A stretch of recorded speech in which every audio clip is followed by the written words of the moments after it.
Welcome to Ramitha vlog. This is my first video అండి. So first నేను cabbage ఫ్రైని ఎలా టేస్టీగా చేసుకోవచ్చో చూపిస్తాను. సో ముందుగా ఎలా క్యాబేజీని చాప్ చేసుకుని సో ఇలా కట్ చేసుకోవాలండి సన్నగా.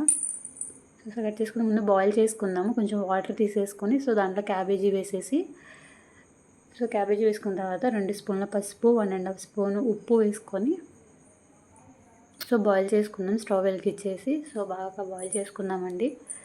సో ఇలా మెత్తగా బాయిల్ అయిపోవాలి. సో అయిన తర్వాత సో కడిగి పెట్టుకుందాము. ఫ్రై కోసం కడిగి పెట్టేసుకొని కొంచెం ఆయిల్ వేసుకుందాము. ఆయిల్ కొంచెం ఎక్కువ ఉంటే బాగుంటుందండి. ఎందుకంటే ఇది ఫ్రైలా కాకుండా కలుపుకోవడం తినడానికి కూడా కర్రీలాగా బాగుంటుంది.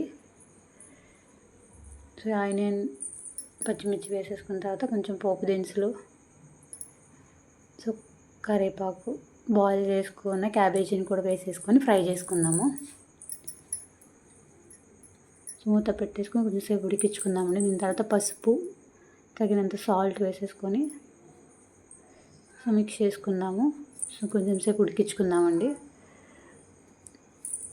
సో ఇలా ఉడికిపోయిన తర్వాత మనం తగినంత కారం వేసుకుందాము. సో చూసారా ఎంత కలర్ఫుల్గా కనిపిస్తుందో. సో క్యాబేజీ తినని వాళ్ళు కూడా ఇలా చేసి పెట్టండి, చాలా ఇష్టంగా తింటారండి. టేస్ట్ కూడా చాలా అంటే చాలా బాగుంటుంది. సో ఇలా మూత పెట్టేసుకొని కొంచెం సేపు ఉడికించుకొని సో ఇలా వెల్లుల్లిని కచ్చాపచ్చగా దంచేసుకొని సో పైన కాకుండా కర్రీ కింద వేసుకుందాము. సో దాంట్లో ఆయిల్లో బాగా అది ఫ్రై అయ్యి టేస్ట్ బాగా వస్తుందండి. మా క్యాబేజీ ఫ్లేవర్ కూడా తెలియకుండా చాలా టేస్ట్గా వస్తుంది.